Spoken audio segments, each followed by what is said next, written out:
नमस्कार दोस्तों, स्वागत है आपका हमारे चैनल लिसन बुक क्लब पर। आज हम बात करेंगे एक ऐसी किताब के बारे में जो आपकी जिंदगी में क्रांतिकारी बदलाव ला सकती है। जी हाँ, हम बात कर रहे हैं एटीट्यूड इज एवरीथिंग किताब की, जिसे लिखा है जेफ केलर ने। इस किताब में उन्होंने हमें सिखाया है कि कैसे हमारा दृष्टिकोण यानी हमारा एटीट्यूड हमारी सफलता या असफलता में सबसे महत्वपूर्ण भूमिका निभाता है। दोस्तों, क्या आपको काम पर जाने का मन नहीं करता? क्या आप थके हुए, निराश और असहाय महसूस करते हैं? क्या आप जीवन में हार मान चुके हैं और अपने सपनों को छोड़ चुके हैं? तो आज का हमारा यह वीडियो आपके लिए है। इस वीडियो में हम जानेंगे कि कैसे एक सफल और खुशहाल जीवन की शुरुआत आपके एटीट्यूड से होती है और आप कभी भी अपने एटीट्यूड को कंट्रोल कर सकते हैं और उसे बदल सकते हैं। चाहे आपका एटीट्यूड पॉजिटिव हो या नेगेटिव, जेफ केलर की यह किताब आपको बताएगी कि आप कैसे अपने सही एटीट्यूड के जरिए मनचाही सफलता पा सकते हैं और कैसे आप अपनी पर्सनल और प्रोफेशनल जीवन को बेहतर बना सकते हैं। इस वीडियो के अंत में मैं बताए गए सभी महत्वपूर्ण बातों को संक्षिप्त में दोबारा दोहरा दूंगा ताकि इस वीडियो में बताई गई बातें आपको आसानी से याद रहे। तो इस वीडियो को अंत देखना मत भूलिएगा। तो चलिए शुरुआत करते हैं पहले चैप्टर से, the night that changed my life. लेखक जेफ केलर 1980 में लॉ स्कूल से वकालत पास करने के बाद कई सालों तक वकालत का काम करते रहे, लेकिन अपने लॉ के करियर में उनको परेशानियां आ रही थी और वे अपने जीवन से बिल्कुल खुश नहीं थे। कोर्ट में चलने वाली लंबी प्रक्रिया और वकीलों की झूठी दलीलों के कारण वह अक्सर परेशान रहा करते थे। उन्हें ऐसा लग रहा था जैसे उनकी आत्मा मर चुकी हो और वे कई सारे स्वास्थ्य संबंधी समस्याओं से भी गुजर रहे थे। एक दिन रात के 1 बजे वह यूं ही टीवी देख रहे थे, तभी चैनल बदलते वक्त उनकी नज़र एक प्रोग्राम पर पड़ी।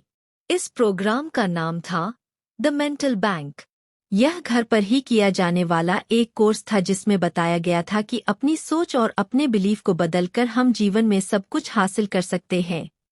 लेखक जेफ केलर को यह प्रोग्राम बहुत आकर्षक लगा और उन्होंने कोर्स का ऑर्डर दे दिया। इस कोर्स को करने के बाद लेखक का अपने जीवन को देखने का नजरिया पूरी तरह से बदल गया। उनके अंदर जैसे एक नई ऊर्जा का संचार हो गया। उन्होंने नेपोलियन हिल, नॉर्मन विंसेंट और रॉबर्ट शूलर जैसे लेखकों की ढेरों किताबें पढ़ डाली। इस नए नजरिए का लेखक के जीवन पर बहुत ही गहरा प्रभाव पड़ा। इन किताबों से प्रभावित होकर उन्होंने एटीट्यूड और मोटिवेशनल सिद्धांतों के ऊपर कई सालों तक रिसर्च किया और इन सिद्धांतों को अपने जीवन में उतारा। इसके बाद उन्होंने अपने लॉ के करियर को छोड़कर एक मोटिवेशनल स्पीकर बनने का फैसला किया और अपने जीवन में वह सब कुछ हासिल किया जो वह हमेशा से पाना चाहते थे। एक आपका दृष्टिकोण आपकी नियति है। आपका एटीट्यूड एक मेंटल फिल्टर की तरह काम करता है, जिसकी मदद से आप इस जीवन और दुनिया को अनुभव करते हैं। कुछ लोग पॉजिटिव नजरिए से दुनिया को देखते हैं, तो वहीं कुछ लोग नेगेटिव नजरिए से दुनिया को देखते हैं। पॉजिटिव एटीट्यूड वाले लोग ऐसा सोचते हैं कि हाँ, मैं यह काम कर सकता हूँ, वहीं नेगेटिव एटीट्यूड वाले लोग सोचते हैं कि नहीं, मैं यह काम नहीं कर सकता।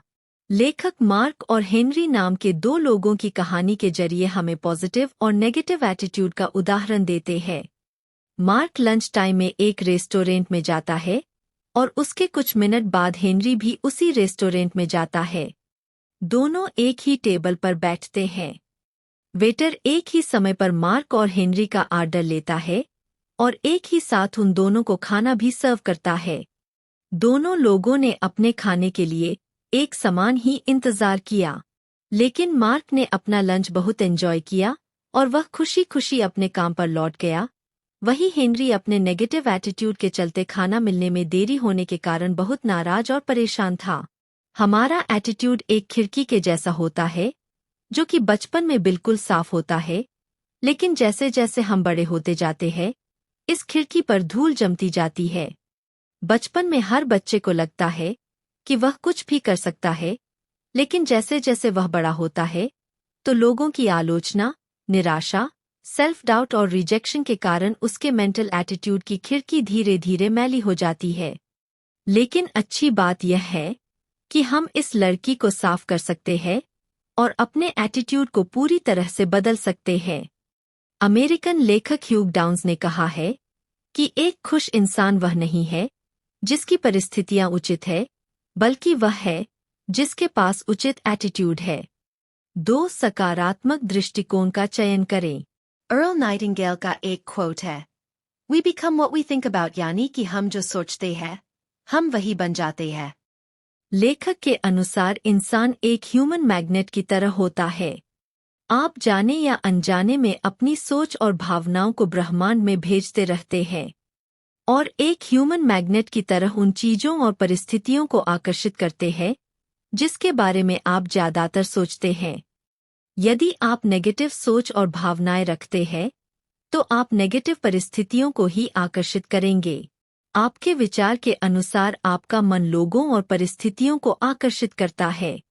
उदाहरण के लिए बिल नाम का एक व्यक्ति सोचता है कि वह साल में $1,000,000 कमा सकता है, इसलिए वह $1,000,000 कमाने का लक्ष्य बनाता है। यदि बिल अपने मन में इस पॉजिटिव विचार को हमेशा रखता है तो वह ऐसे अवसरों और परिस्थितियों को आकर्षित करेगा जो उसे अपने लक्ष्य को आसानी से हासिल करने में उसकी मदद करेंगे। लेकिन यदि बिल अपने मन में यह नेगेटिव विचार रखता है कि वह साल में $1,000,000 नहीं कमा सकता तो वह कभी भी अपने लक्ष्य को प्राप्त नहीं कर पाएगा। लेखक का कहना है कि आपके पुराने विचार ही आपको वहां तक लाए हैं जहां आप आज हैं, और आपके विचार ही यह सुनिश्चित करेंगे कि आप भविष्य में क्या करेंगे। प्राचीन रोमन कवि वर्जिल का कहना था कि लोग कोई भी काम तभी कर सकते हैं जब वह ऐसा सोचते हैं कि वह ऐसा कर सकते हैं। 3 सफलता के लिए अपना रास्ता चित्रित करें। सिंगर सिलीन डायन से जब एक इंटरव्यू में पूछा गया कि क्या उन्होंने कभी सोचा था कि वह एक मशहूर सिंगर बनेंगी और हजारों लोग उनका कॉन्सर्ट देखने आएंगे, सिंगर सिलीन डायन ने कहा कि इसमें से कोई भी बात उन्हें आश्चर्यजनक नहीं लगती है, क्योंकि वह 5 वर्ष की उम्र से ही अपने मन में इस प्रकार के चित्र बना रही थी। सपनों को हकीकत में बदलने के लिए विजुअलाइजेशन की प्रक्रिया बहुत कारगर होती है। दुर्भाग्यवश हम में से ज्यादातर लोग अपने मन में नेगेटिव चीजों और परिस्थितियों का चित्र बनाते रहते हैं, जिससे हमारे जीवन में दुख और परेशानियां आती है।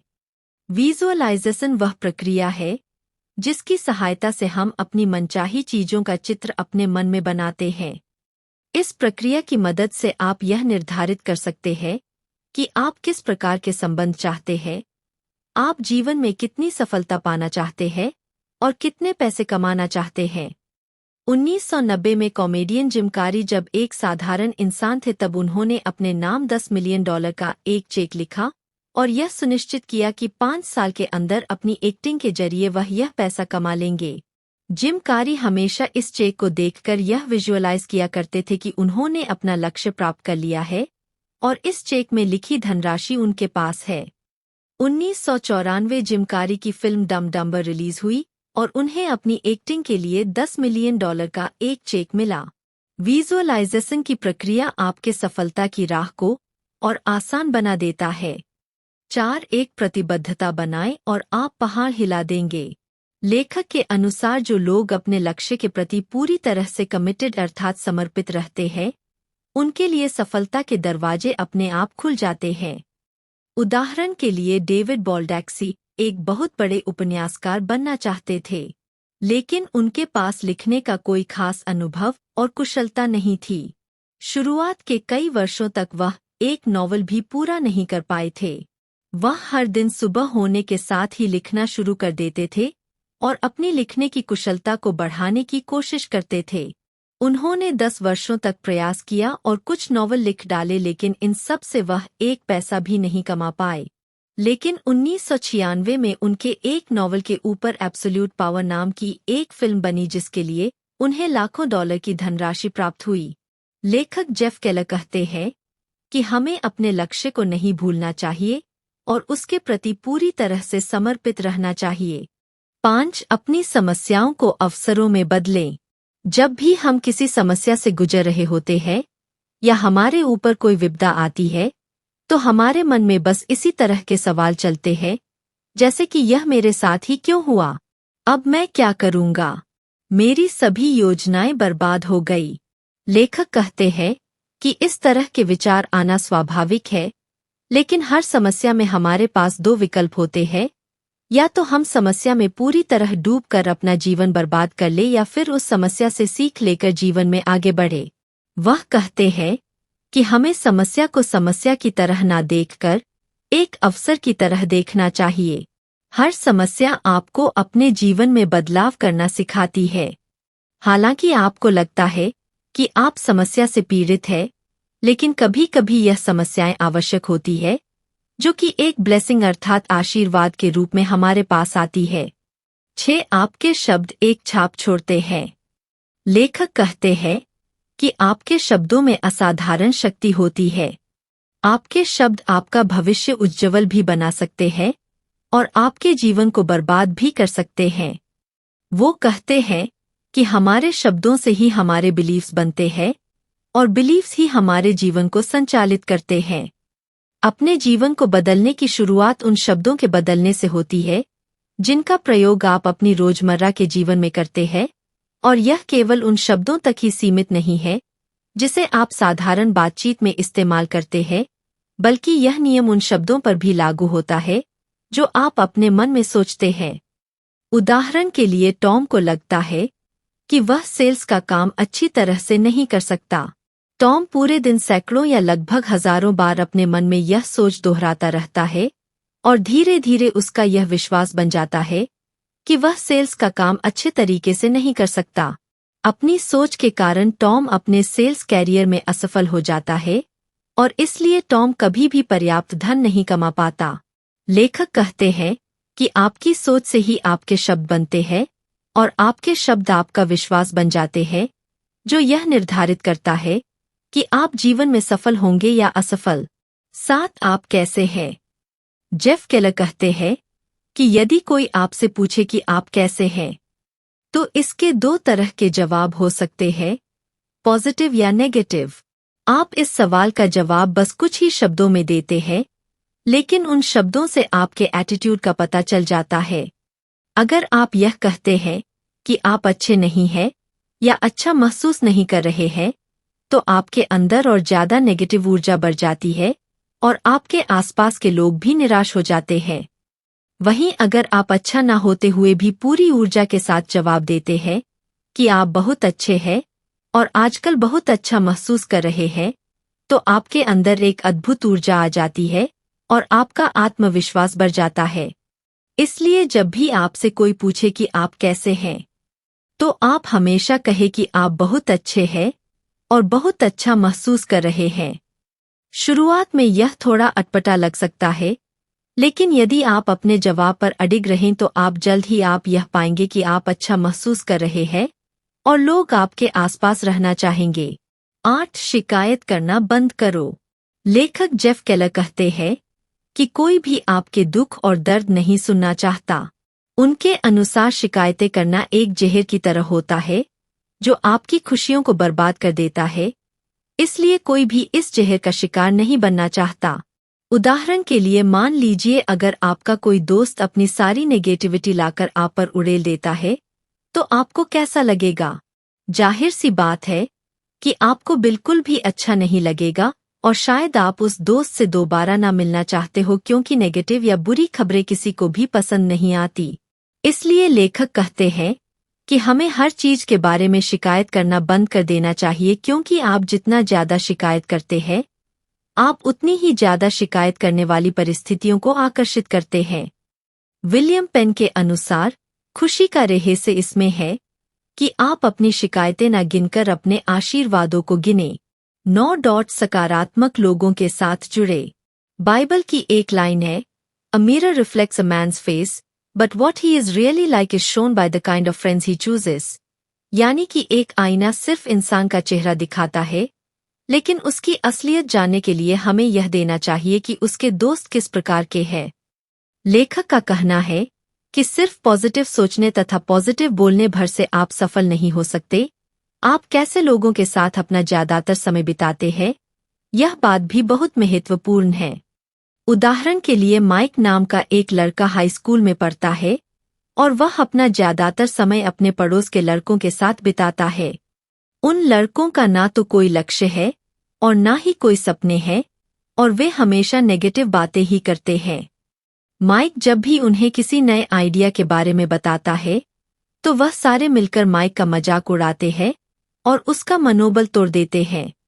लेकिन जब माइक अपनी आगे की पढ़ाई के लिए कॉलेज में भर्ती हुआ तो वहां उसे नए दोस्त मिले जो जीवन के प्रति पॉजिटिव थे और जीवन में कुछ बनना चाहते थे और हासिल करना चाहते हैं।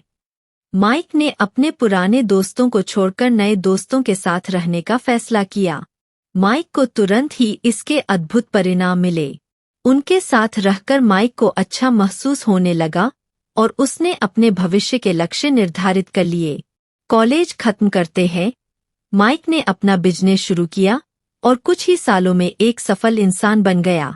लेखक कहते हैं कि आप जिन लोगों के साथ अपना समय बिताते हैं वह आपका भविष्य निर्धारित करते हैं। 10 अपने डर का सामना करें और आगे बढ़े। इमर्सन का कहना था कि वह काम करें जिस काम से आपको डर लगता है और आपके डर की मौत निश्चित है। लेखक कहते हैं कि सफलता प्राप्त करने के लिए आपको अपने कंफर्ट जोन से बाहर आना होगा और इसका सबसे अच्छा तरीका यह है कि वह काम किया जाए जिसे करने में आपको डर लगता है। अगर आप कोई काम करना चाहते हैं लेकिन असफल होने से डरते हैं तो आपको वह काम जरूर करना चाहिए क्योंकि इसके अलावा आपके पास दूसरा कोई विकल्प नहीं है। अब यहाँ डर का मतलब यह नहीं है कि लेखक आपको कोई फिजिकल रिस्क लेने के बारे में बता रहे हैं जैसे कि तेज गाड़ी चलाना या बंजी जंपिंग करना। यह डर का मतलब उन चुनौतियों से जो आपके पर्सनल तथा प्रोफेशनल जीवन में रुकावटें पैदा करती है। वह चीजें जो आपको डराते हैं और आपको आगे बढ़ने से रोकते हैं, लेकिन अपने अंदर आप यह जानते हैं जीवन में सफल होने के लिए इन चीजों को करना आवश्यक है। वहां से निकलो और असफल हो जाओ। हेनरी फोर्ड का एक फेमस क्वोट है, Failure is simply the opportunity to begin again, this time more intelligently. यानी कि हर असफलता दोबारा से और अधिक समझदारी के साथ शुरुआत करने का अवसर है। लेखक का कहना है कि दुनिया में शायद ही ऐसा कोई व्यक्ति होगा जिसने बिना किसी असफलता के सफलता प्राप्त की हो। वो कहते हैं कि जब तक आप अपनी मनचाही मंजिल तक नहीं पहुंच जाते तब तक आपको असफलता के बावजूद कोशिश करते रहना चाहिए। लेखक यहाँ हमें अमेरिकन टीवी होस्ट सैली जेसी राफेल की रियल लाइफ स्टोरी बताते हैं। सैली हमेशा से अपना एक टीवी शो होस्ट करना चाहती थी लेकिन उनकी राह आसान नहीं थी। उन्होंने सैकड़ों जगह नौकरी के लिए इंटरव्यू दिया और कई बार उन्हें नौकरी से निकाल दिया गया। उनके पास अपना मकान नहीं था और न ही इतने पैसे होते थे कि वह किराए का मकान ले सके, इसलिए वह अपनी गाड़ी में ही सोया करती थी। पैसे न होने के कारण वह कभी कभी भोजन भी नहीं कर पाती थी। लेकिन इतनी कठिनाइयों के बाद भी उन्होंने अपने बचपन के सपने को नहीं छोड़ा और तब तक असफल होती रही जब तक उन्होंने अपने सपने को पूरा नहीं किया और अंत में वह अमेरिका की एक प्रसिद्ध टीवी शो होस्ट बन गई। 12 नेटवर्किंग जो परिणाम प्राप्त करती है। लेखक जेफ केलर का कहना है कि यदि आप बड़ी सफलता चाहते हैं तो आप कभी भी यह काम अकेले नहीं कर सकते। इसके लिए आपको अपने आसपास दूसरे पॉजिटिव तथा सफल लोगों के नेटवर्क की जरूरत पड़ेगी। आपको एक ऐसी टीम बनानी होगी जो आपकी सफलता को कई गुना तक बढ़ा दे और यह तभी संभव है जब दूसरे लोग आपसे जुड़ना चाहते हो। दूसरों से अच्छे संबंध बनाने का तथा उनके साथ जुड़ने का सबसे अच्छा तरीका यह है कि आप लोगों की बात ध्यान से सुनें और उनकी समस्या का समाधान करें। छोटे छोटे उपलब्धियों पर भी लोगों की तारीफ करें और अपने साथ सामने वाले के फायदे के बारे में भी सोचें। तो दोस्तों, जैसा कि मैंने आपसे कहा था कि इस वीडियो के अंत में मैं दिए गए सारे महत्वपूर्ण पॉइंट्स को दोबारा दोहराऊंगा, तो चलिए सारे महत्वपूर्ण बातों पर एक बार फिर से नजर डाल लेते हैं। इंसान एक ह्यूमन मैग्नेट की तरह होता है, इसलिए आप जो सोचते हैं आप वही बन जाते हैं। जो लोग अपने लक्ष्य के प्रति पूरी तरह से कमिटेड अर्थात समर्पित रहते हैं उनके लिए सफलता के दरवाजे अपने आप खुल जाते हैं। हमें समस्या को समस्या की तरह ना देखकर एक अवसर की तरह देखना चाहिए। हर समस्या आपको अपने जीवन में बदलाव करना सिखाती है। आपके शब्दों में असाधारण शक्ति होती है। आपके शब्द आपका भविष्य उज्ज्वल भी बना सकते हैं और आपके जीवन को बर्बाद भी कर सकते हैं। सफलता प्राप्त करने के लिए आपको अपने कंफर्ट जोन से बाहर आना होगा और इसका सबसे अच्छा तरीका यह है कि वह काम किया जाए जिसे करने में आपको डर लगता है। यदि आप बड़ी सफलता चाहते हैं तो आप कभी भी यह काम अकेले नहीं कर सकते। इसके लिए आपको अपने आसपास दूसरे पॉजिटिव तथा सफल लोगों के नेटवर्क की जरूरत पड़ेगी। दोस्तों, एटीट्यूड इज एवरीथिंग हमें सिखाती है कि हमारी सोच ही हमारी वास्तविकता बनाती है। अगर हम सकारात्मक दृष्टिकोण के साथ आगे बढ़ेंगे तो कोई भी मंजिल हमारे लिए दूर नहीं है। इस किताब के विचारों को अपनाकर आप अपनी जिंदगी में चमत्कारी बदलाव ला सकते हैं। अगर आपको ये वीडियो पसंद आया हो तो इसे लाइक और शेयर करना न भूलें।